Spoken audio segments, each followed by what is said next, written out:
first video on architecture based on embedded programmer's perspective. So different peoples have different perspectives.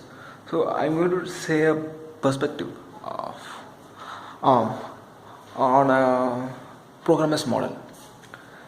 So to understand with it at a very good level, we need to understand about what is a privileged mode and what is a non-privileged mode. But before actually jumping into it, we'll first have an abstracted view in this first video, and then we will jump into the actual details. Okay, so exactly.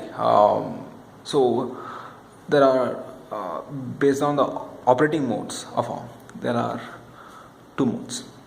One is thread mode, and another is a handler mode.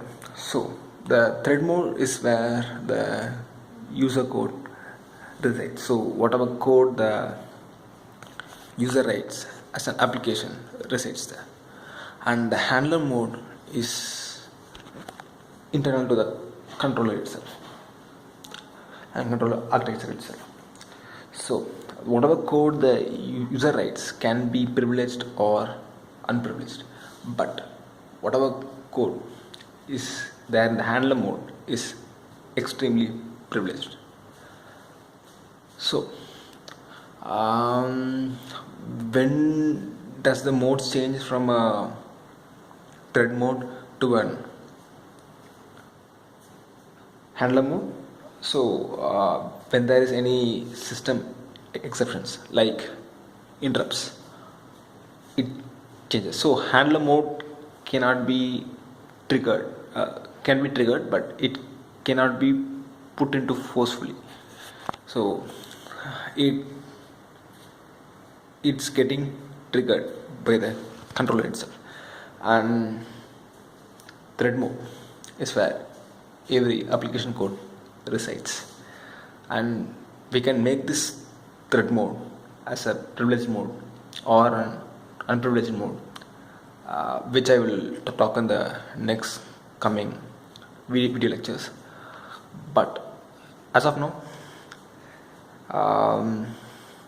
there are two modes, and while working with some real-time operating system on a controller, we need to put the thread mode, that is the application, on an unprivileged level, which again I'll be saying in the next coming lectures. So as of now, there are two modes. So whatever code we write is in the thread mode, and whatever action is taken, whatever that happens behind the scenes in the controller is being taken by